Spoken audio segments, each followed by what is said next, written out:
Sekarang kita mau bahas sedikit saja tentang konsep dasar Yahudi. Tapi ini saya mulai dari yang paling dasar sekali. Itu tentang, kan kita tahu aturan itu ada Torah yang tertulis sama ada juga yang tidak tertulis. Kalau Torah ini ada yang tahu kan? Ada berapa kitab? Kitab Torah. Coba Esther, apa saja? Dalam bahasa Indonesia tidak apa-apa. Kejadian, Keluaran, Imamat, Bilangan, Ulangan. Iya. Jadi kan kita nih tahu ada namanya Tanakh. Tanakh itu singkatan dari Torah, Nevi'im, dan Ketuvim. Torah itu yang tadi Esther sudah bilang. Kalau Nevi'im itu kitab para nabi. Kitab para nabi ini ada 7. Itu diantaranya ada, ini saya kasih tahu untuk pengetahuan kita dulu karena ini mulai dari dasar sekali. Jadi di Tanakh kan tadi ada Torah yang tadi Esther sudah bilang. Baru yang kedua ini ada namanya Nevi'im.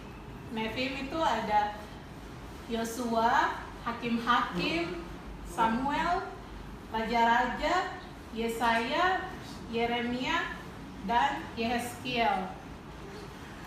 Jadi ada 7 kitab. Kalau ada lagi kan tadi Tanakh ada Torah, Nevi'im yang tadi saya bilang, dan yang ketiga tuh Ketuvim.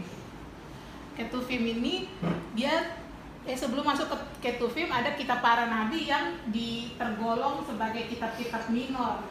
Kenapa kitab minor? Karena di zaman dulu itu kan mereka tulis kitab itu di gulungan-gulungan. Nah, kitab-kitab minor ini nih yang tidak sampai satu gulungan penuh. Jadi mereka cenderung untuk gabungkan kitab-kitab minor ini bersamaan. Karena kalau misalnya dulu kan kalau misalnya gulungan Kejadian itu mungkin gulungannya besar gitu, jadi tidak apa-apa untuk berdiri sendiri. Tapi kalau kitab-kitab nabi ini biasanya kecil-kecil, jadi dia tidak dipisah-pisah tapi langsung digabung jadi satu untuk jadi gulungan yang besar, jadi tidak hilang gitu. Terus ini kitab-kitab minornya ini ada 12. Di antaranya adalah ada Hosea, Yoel, Amos, Obadja, Yunus, Mika, Nahum, Habakuk, Zefanya, Hagai, Zakaria, dan Maleaki. Itu kitab-kitab minor yang dulu itu mereka gabungkan ini semua untuk jadi satu gulungan karena isi dari kitab-kitab ini tidak terlalu banyak. Jadi kalau pisah-pisah tuh takutnya hilang gitu.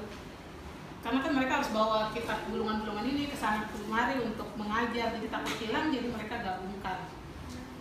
Lalu yang ketiga ini ada namanya Ketuvim. Ketuvim ini artinya tuh penulisan, jadi penulisan-penulisan yang di dalamnya ada Tehilim atau Mazmur, terus Misley itu Amsal, Ayub, Shir HaMesharim, Rut,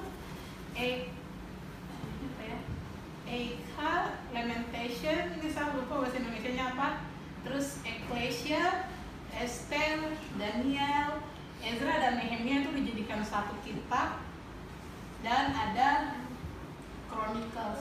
Ini juga saya lupa bahasa Indonesianya apa. Jadi kalau misalnya kita dengar kenapa kitab Rut itu masuknya di Ketuvim, di penulisan, bukannya di nabi.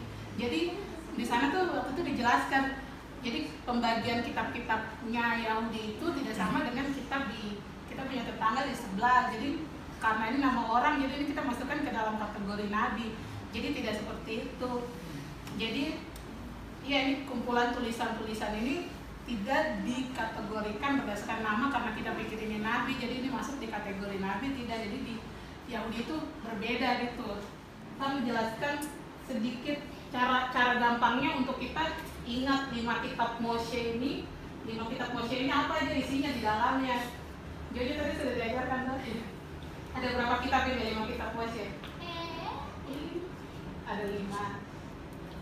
Kejadian, Keluaran, Imamat, Bilangan, Ulangan. Yang pertama Kejadian menceritakan tentang kejadian awal mula semua, diceritakan di Kejadian karena namanya Kejadian. Keluaran itu awal bagaimana asal muasal bangsa Israel bisa keluar dari tanah Mesir. Ketiga Imamat menceritakan tentang imam kayak Levi dan Kohanim. Terus jadi Bilangan ini artinya kan Bamidbar di padang gurun, jadi dia menceritakan tentang kejadian di padang gurun. Ya, dan Ulangan itu dia Moshe mereview kembali segala aturan Torah yang tertulis dan yang tidak tertulis sebelum bangsa Israel masuk ke Eretz Perjanjian. Begitu cara mengingat. Jadi sekarang kalau ada yang tanya kita bisa jelaskan kita tentang selanjutnya ini tentang aturan lisan. Jadi kan sebenarnya tidak semua aturan itu ditulis dalam Torah, dalam kitab Moshe ini. Jadi ketika Moshe di sana waktu itu Rabbi Sim di kepala sekolah di sana menjelaskan kalau pas Moshe kan cuma Moshe yang bisa ketemu Hashem di surga karena yang lain mau coba-coba tapi akhirnya kan tidak sanggup. Nah, ketika dikasih aturan-aturan Torah ini tidak semuanya dia tulis. Jadi ada beberapa aturan yang memang Hashem berkata dia untuk ini aturan tidak usah ditulis, nanti kok kembali kasih tahu aturan lisan. Jadi dia ngomong gitu, dia ngomong saja misalnya cara melakukan ini seperti apa, melakukan ini seperti apa, jadi lisan saja tidak ditulis. Jadi ya aturan-aturan lisan ini karena takut hilang di akhirnya aturan yang tadinya lisan yang tidak tertulis yang harusnya diteruskan dari mulut ke mulut tetapi akhirnya ditulis dalam beberapa bentuk.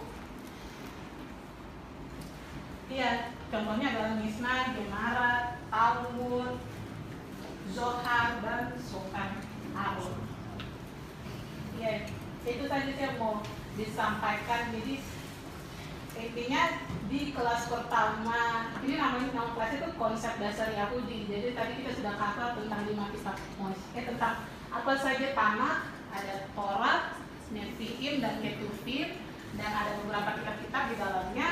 Dan kita sudah bahas tentang apa itu Torah dan bagaimana caranya kita bisa menjelaskan sepintas selalu kalau teman ada yang tanya isi 5 kitab Moshe itu apa, dan sedikit penjelasan tentang aturan lisan yang karena takut hilang akhirnya ditulis dalam beberapa bentuk seperti tadi Mishnah, Gemara, Talmud, Shulchan Aruch dan lain-lain. Ya itu saja untuk pertemuan kali ini, nanti tahun depan kita bahas lagi.